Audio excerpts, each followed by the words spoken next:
Well, good morning, everyone. It's good to see you all here. Some of you look a little tired, I'm guessing because you stayed up and watched the baseball game last night. But hey, that's right. Going back to Omaha, that's all right. I was kind of tracking along on the phone, and when they went up by 2 runs at the top of the ninth, I was like, all right, I'm going to just go ahead and go to bed now. Otherwise, the sermon's going to be even worse than it would be otherwise. We're grateful to have you guys here this morning. In fact, we actually have a bunch of middle school students in here with us that often aren't here at this hour because they're going to be washing cars at 11. So if you haven't signed up for that, say a prayer, and you can do that as well, and hopefully your paint job will be all right at the end of it. Well, this morning, we are starting a new sermon series on the book of Revelation. And to do that, I want to invite you guys to turn with me in the Bible to Revelation chapter 13. If it would help you for any reason, there are some red Bibles in those seats around you. You can grab one of those and you can turn to the page number that's there on the screen. So that literally we can be kind of reading through this together as we talk about it. But as you're turning there, I just had a question that I wanted to ask about this, which is, it's a question I've always wondered about the book of Revelation, which is like, seriously, God, is this the best way to end the Bible? I mean, really, it just seems like a strange way to end the Bible. And if you're maybe new to church or new to the Bible, let me explain a little bit about what I mean by that. So we tend to think about the Bible as a book, right? Because we've got red books in the seats. We have a physical book in front of us.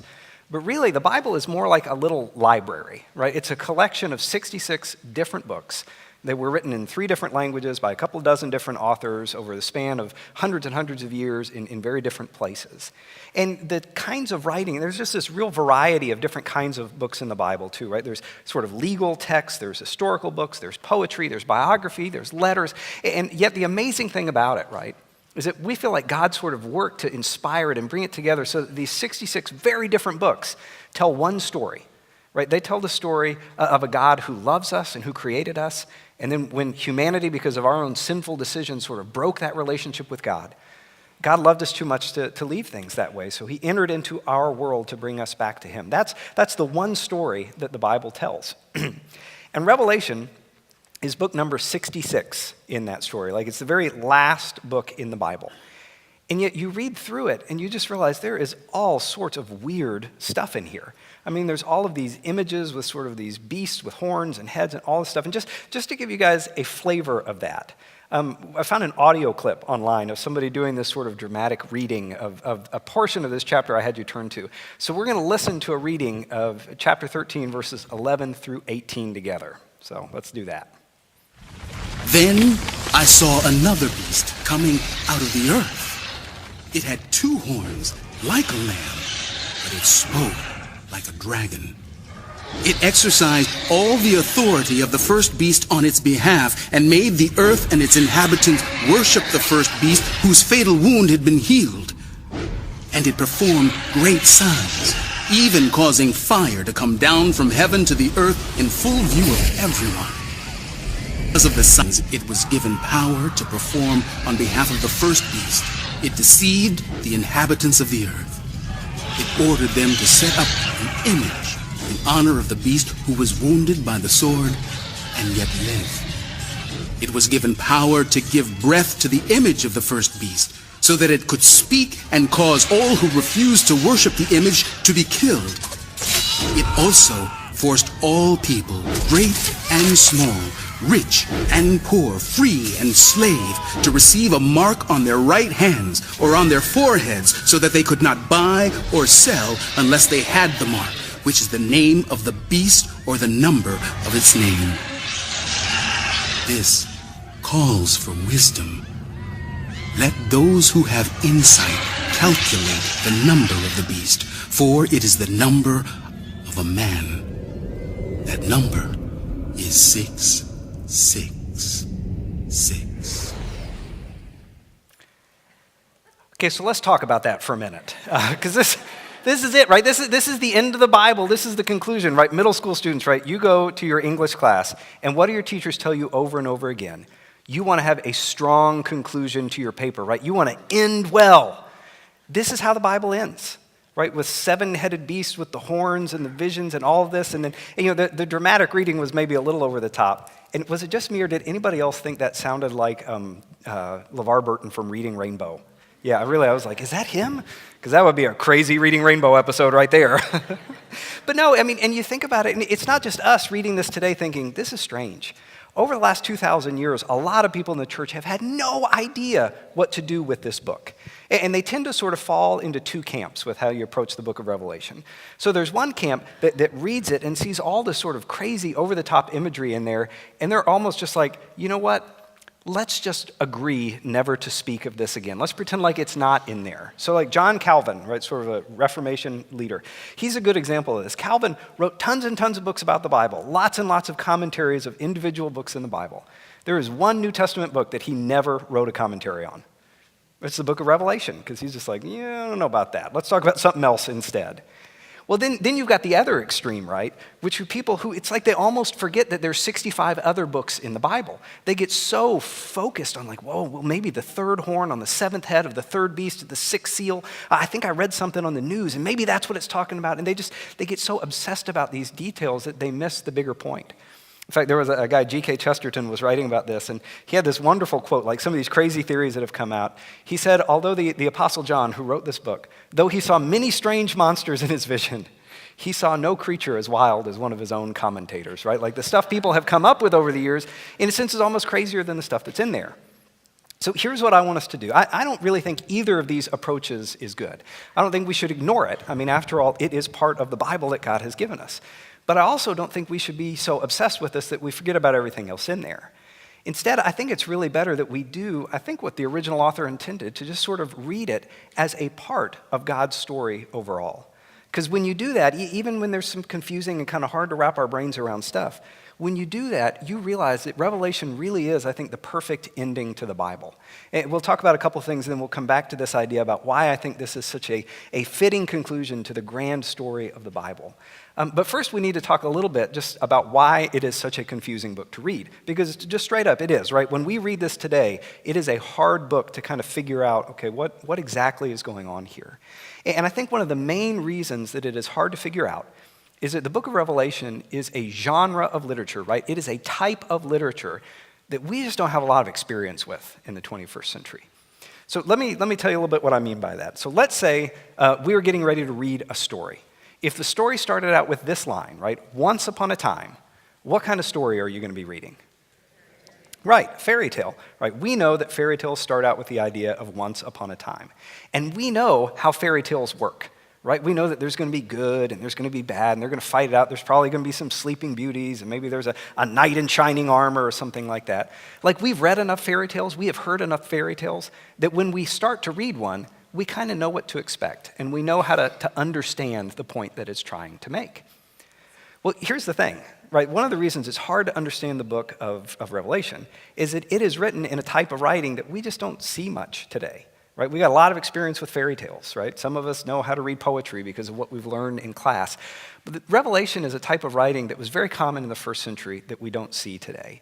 It's an example of what is known as apocalyptic literature. Right, so it's apocalyptic literature. And if you read the whole Bible, there's actually some other examples of that in there. There are chunks of the book of Daniel and parts of the book of Zechariah that kind of fall into this genre, into this type of writing. But it was very, very widespread at the beginning and the end of the first century. So even outside the Bible, there's a book called the Book of Enoch, which is not a book that's recorded in the New Testament, but it was written about that time, and it's sort of survived throughout history. We kind of have that document. And it's this kind of writing. It's an example of that. So again, not very common today, very, very common in the first century. So first century audiences, they knew the rules just like we know the rules of fairy tales. So if that's the case, then we need to ask ourselves, well, what were the rules of apocalyptic literature? How did this genre, this type of literature work? Well, there's a couple things to keep in mind.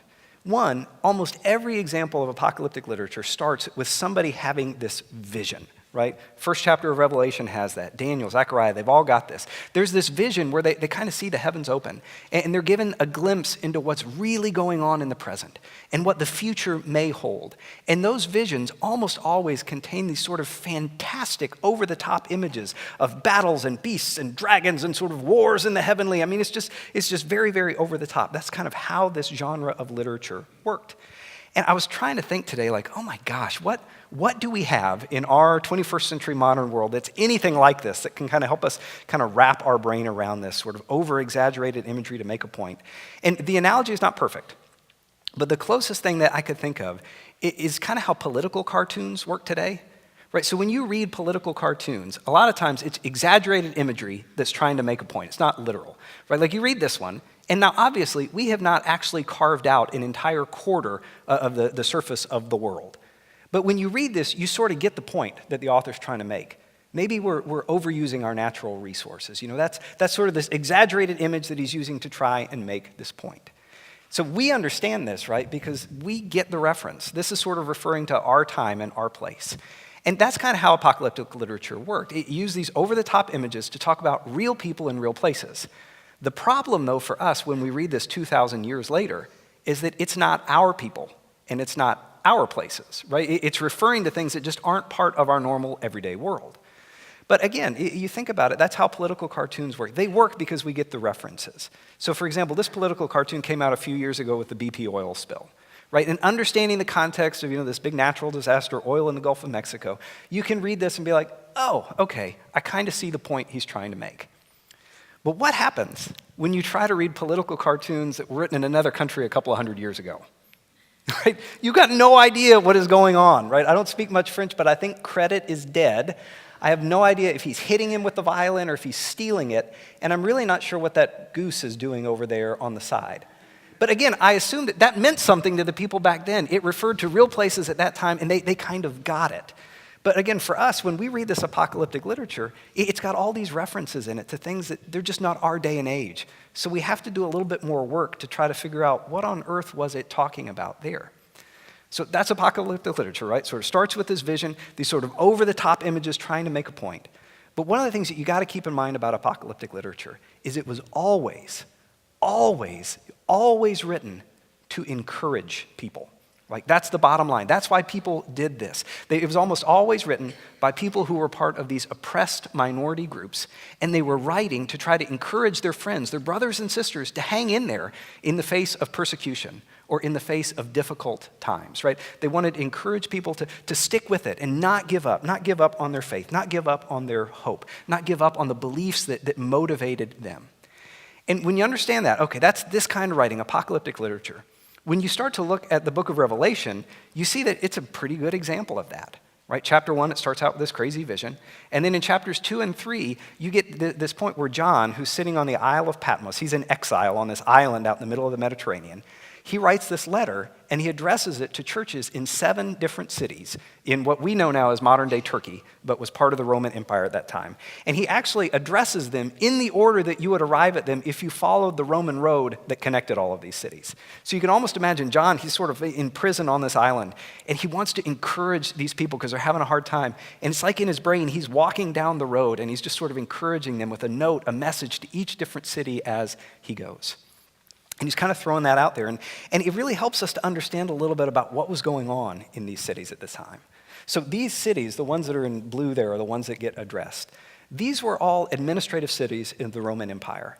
And they were all cities that at one point had been captured by the Roman Empire. Right? Remember, Rome is centered in Italy, so that's kind of where the Romans are.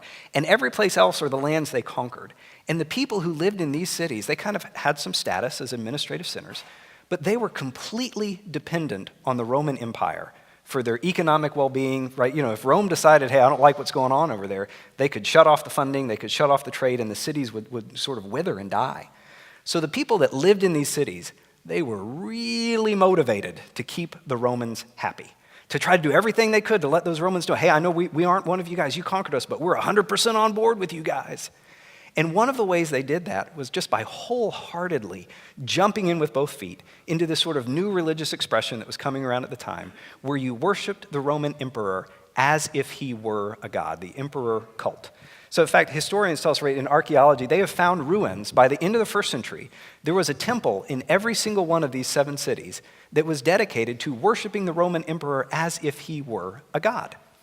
So the people in the city, they want the Romans to know, everybody in this city, we are on board with you. Yeah, worship the emperor. Well, that caused a real problem for the Christians who lived in these cities. Because they were like, I'm sorry. Like, we believe Jesus is God. We're only going to worship him. I mean, we know the emperor is not really God. And, I imagine most of the people in the city, they didn't really think the emperor was a god, but they were like, hey, could you guys just play ball with us here? Like, you don't really need to believe this. We don't even believe it either. But we need to present a united front to the Romans. So if you would just kind of sign off on this, you go believe whatever you want to in your house, but we need to make this public display. And people said, no, we're not going to do this. Jesus is Lord, not Caesar. And at that point, that's when the people in these cities began to experience persecution. They began to experience difficulty. Some of them were killed, right? That's when the people in the city really started to put some pressure on us. They said, if Rome starts to see that there are some cracks, right, in our support for Rome, we don't like what that's going to do to us. So if you guys aren't going to toe the line, you're going to have some significant problems. Right? So that's all that's going on. This is what's happening in the background of this letter. That's sort of apocalyptic literature in short. And John's writing this to these people because they're experiencing some persecution, and he wants to encourage them. So what I want us to do now, I want us to go back to that passage that they just read for us, with the heads and the beasts and the 666 and all of that. And I want us to kind of walk through that together and say, okay, if that's how this kind of writing works, how does this passage fit into that? How is this an example of it? Because I think it's actually really a good example of a lot of the different things that we've talked about. So let's read through it together again. We're going to start there in verse 11. So it says this. It says, "Then I saw a second beast coming out of the earth. It had 2 horns like a lamb, but it spoke like a dragon. It exercised all the authority of the first beast on its behalf and made the earth and its inhabitants worship the first beast, whose fatal wound had been healed. And it performed great signs, even causing fire to come down from heaven to the earth in full view of the people. Because the signs it was given power to perform on behalf of the first beast, it deceived the inhabitants of the earth. It ordered them to set up an image in honor of the beast who was wounded by the sword and yet lived. The second beast was given power to give breath to the image of the first beast, so that the image could speak and cause all who refused to worship the image to be killed. It also forced all people, great and small, rich and poor, free and slave, to receive a mark on their right hands or on their foreheads, so that they could not buy or sell unless they had the mark, which is the name of the beast or the number of its name. This calls for wisdom." Yeah, no kidding. "Let the person who has insight calculate the number of the beast, for it is the number of a man, and that number is 666. Okay, so this is the second half of chapter 13 of the book of Revelation. And to understand what's going on in the second half, you have to sort of take a little trip back to the first half. So in the first half of this chapter, John is describing a beast. It's even referred to in this one. This is the second beast, and it's talking about the first beast. So the first beast shows up in the first half of the chapter, and that beast has got 10 horns on 7 heads. And most scholars, when they look at this, they say, okay, the first beast, John is talking about the Roman Empire. He's talking about the Roman Empire, right? He says, okay, this idea that it's got 7 heads, Rome was sort of famous all throughout history from having been built on 7 hills. So that's this connection there. And the 10 horns, those are the emperors that they have had. And most scholars, when they look at this, they think, okay, for us, we need somebody to explain that to us. But a first century person, they would have gotten it like that. This was sort of like their political cartoon. This was their people, their places. They would have understood this, right? They all knew Rome was built on 7 hills. That all the kids who'd gone to school could probably list out the 10 emperors. So that's kind of what's going on. You've got this sort of first century political cartoon. Just like for us, when we see an elephant, we think Republican. When we see donkey, we think Democrat. For them, they heard 7 hills and they thought, okay, Rome, 7 heads, 7 hills is Rome. So that's what's going on. They think he's talking about the Roman Empire as a whole. So if that's the Roman Empire, right? If we're right in the assumption that the first beast is the Roman Empire, so what is the second beast? I mean, think about what it is that the second beast does. The second beast is there, and it's really just trying to point people back towards the first beast, right? It says that the first beast, the second beast, is given power to perform on its behalf, such that it can deceive people and sort of force them to worship the first beast. And if they do it, those people are going to be killed. So if the first beast is the sort of the Roman Empire as a whole, then the second beast is something. It's some person, some structure, something that ultimately kind of grabs people and says, you have got to give your allegiance to Rome. And again, most people, when they look at this, they think, okay, the second beast, that's this whole emperor worship thing. That's the priests of the emperor worship cult. It's the temple, it's the structure, it's the power that was behind that, right? Because that's what's going on in the city, that these Christians are experiencing persecution, right? They're saying, you're going to give your allegiance to the Roman Empire or else. It's that sort of emperor cult they think they're talking about with the second beast here. And as you read through it, you get to the end of this passage, there's some verses that kind of give some evidence to that. Right, so verses 16 and 17, it talks about how everybody, if they want to be able to buy and sell, if they want to be able to do anything, they've got to get this mark of the beast. Right, in the mark of the beast, boy, there's been all sorts of interesting things written about that, everything from UPC barcodes to your social security number to, anyway. But it's interesting, the word that's used there in the original language for mark is a word that had a pretty specific meaning. It was the same word that was used for the imperial stamp that would show up on business contracts. It was the same word that was used for the impression of the face of the emperor on the coins that you had to use to buy and to sell. So this mark, right, this mark is a Roman mark. It's a mark of the empire, which kind of says, okay, maybe that's part of what's trying to push your allegiance towards the empire. So really, I think what you see going on in the second half of chapter 13 is this is a test of worship loyalty, right? Where are you really going to put your loyalty? John is writing to these churches and he's saying, look, the day is coming. If it hadn't come for you yet, it's coming, where you're going to have to make a choice. Are you going to worship God, even if it costs you dearly? Or are you going to worship the emperor? Are you going to worship the empire and go along with it? He says, middle ground is not an option. Right? The day is coming when you're going to have to make a choice. And then the passage is really interesting, right? More evidence that that's kind of what John is talking about. You get to that last verse of the chapter, and it says, this calls for wisdom, because there's a number of the beast, right? And that number is 666. Well, let's talk about that for a minute. What exactly is this 666 thing all about, and what's it referring to? Yeah, first off, let me just say, I think you got to enter into conversations like this, when you get into some of the details of the book of Revelation, with some real humility, and just recognize that we may not be getting this right.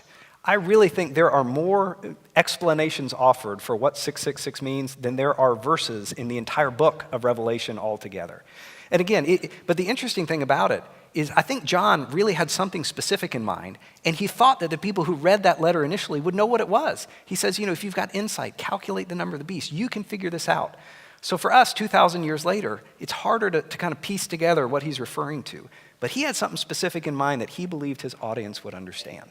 So with that caveat in mind, that I could be completely wrong about this, let me tell you what I think is the most convincing explanation, at least, that I have come across for this. So when John says, hey, if you've got wisdom, you need to calculate the number of the beast, for it is the number of its name. John is talking about this ancient first century practice called gematria, which we do not do today. But gematria was almost like a word game that people played back then, where you would take the alphabet, and every alphabet, so there's numbers of letters, you could take any word and just add up the value of the different letters, and then that word becomes a number. And then, as long as somebody else knows kind of what it refers to, you have this really handy way to talk publicly about something that could be dangerous without really exposing yourself to risk. It's kind of like a code word. So just an example of this, right? So the Roman city of Pompeii. You guys know Roman city of Pompeii was destroyed by Mount Vesuvius. The sort of volcano erupted with no warning. It kind of caught people unaware.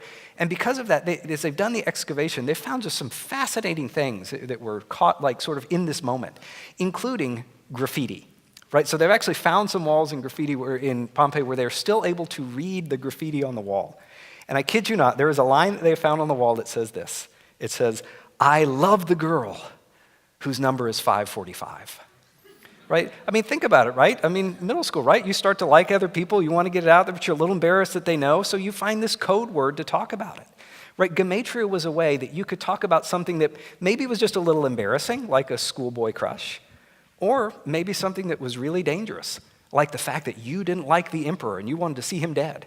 It gives you a way to talk about that publicly without really exposing yourself to risk.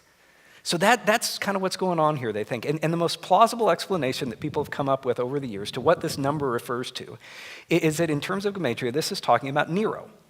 Because if you take Nero's title, Nero Caesar, in Hebrew, and you sort of apply the commonly accepted values for the letters, you add it all up, you actually do get to the number 666. Now again, it could be wrong, but I think this is a pretty convincing one. But if you think about it, right, why does Nero fit with this? Like, does he fit with the overall argument that John is trying to make? I mean, I really think he does. Because you got to remember who Nero was. At this point, Nero's been dead for a couple of decades. But Nero was the emperor under whom the first and bloodiest persecution of the church broke out.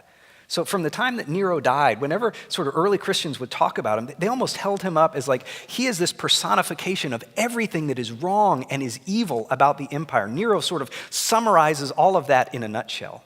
So I think for John, just by mentioning Nero's name in here, he's just trying to say to his readers, hey, if you have any, in case you missed it, in case you didn't pick up on the 7 hills and the 10 emperors, in case you're not quite sure who the second beast is, let me tell you, it's all about the empire.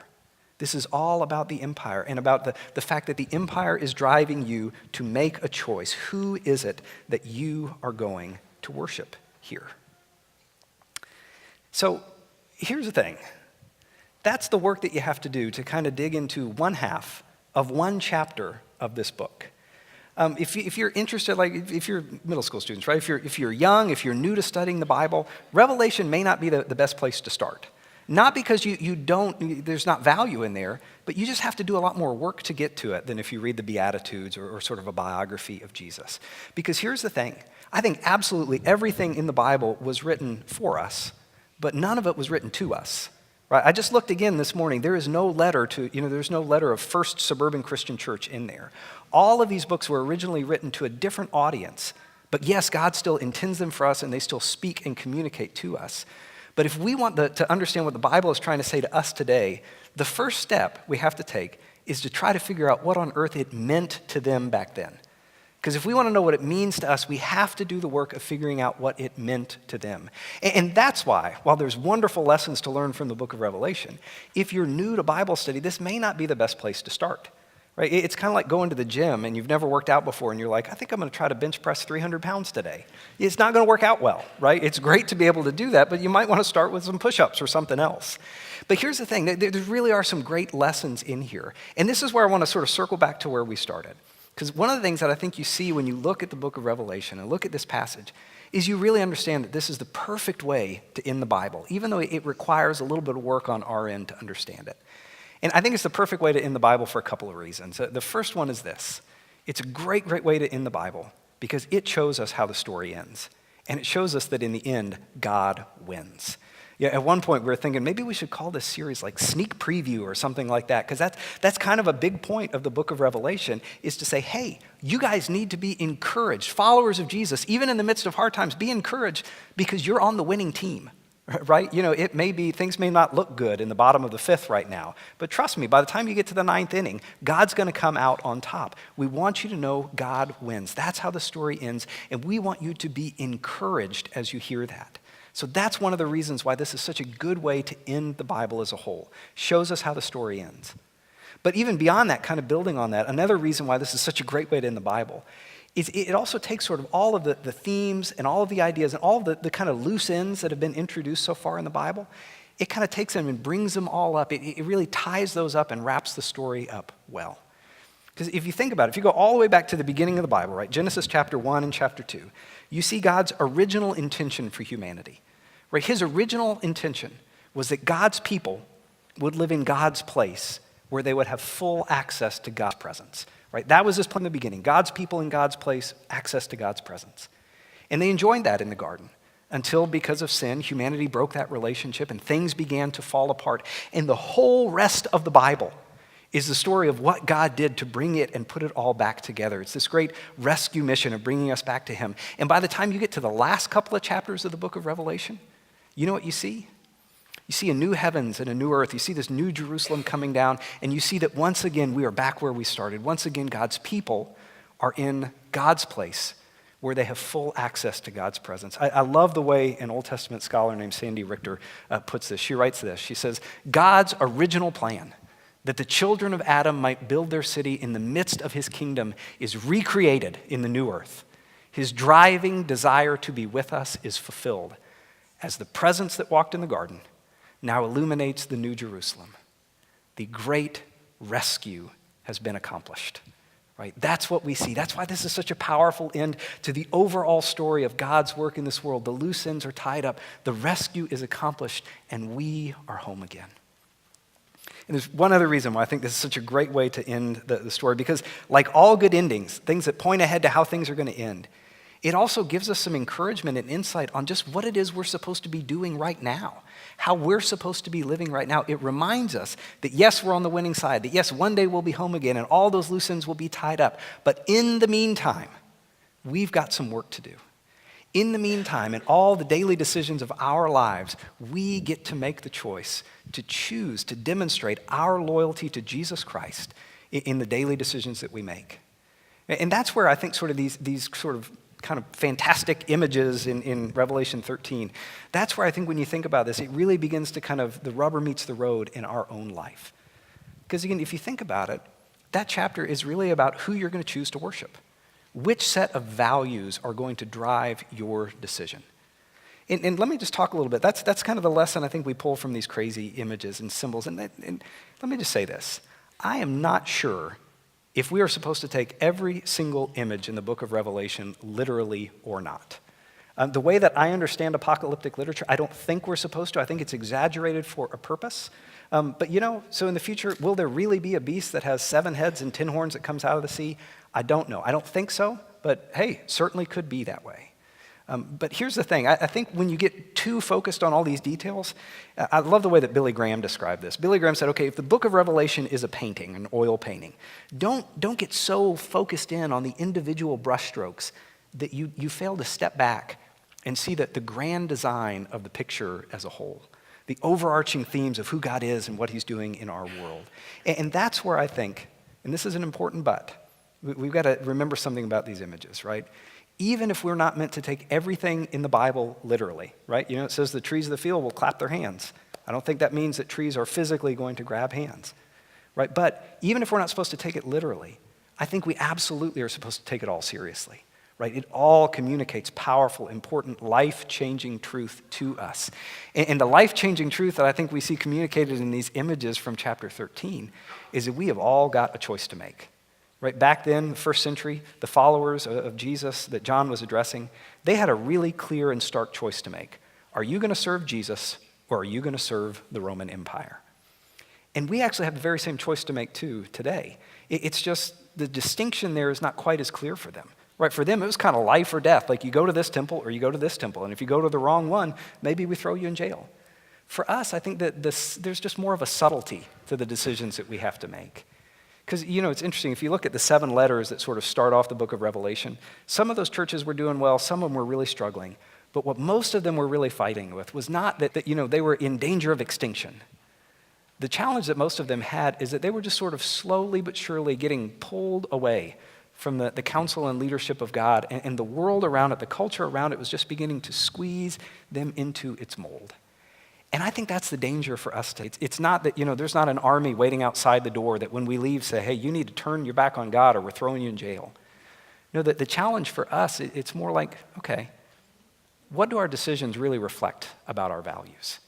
I mean, you think about it, every day, we've got thousands of choices to make every day. How we're going to spend our time, our energy, our money, who we're going to invest in. Do we make those decisions based on the values and the teachings of Jesus? Or do we make on the values of the culture around us? Right? Do we spend money in such a way that we're just trying to keep up with the Joneses because that's kind of what the culture says to do? Or do we choose to invest our money in kingdom purposes and principles because that's what our Lord commands us to do? Right? When it comes to relationships and where we put our time and energy, do we just sort of put it in the friendships that we enjoy and in the people that we know we're going to get something back from?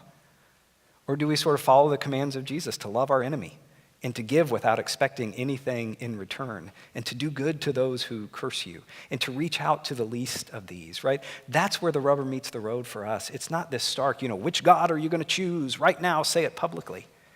Instead, it's something that just shows up in the hundreds of decisions that we make every day. And that's why I've got a couple of things I want to invite you to do this week as we close out our time together. The first, on the back page of those sermon notes, right, there's some questions that you can use to sort of orient yourself to the book of Revelation as a whole, to kind of learn a little bit more about it, how it works, and what it's saying to us today. But the other thing I want to invite you to do, this is like bonus extra credit for the overachievers out there.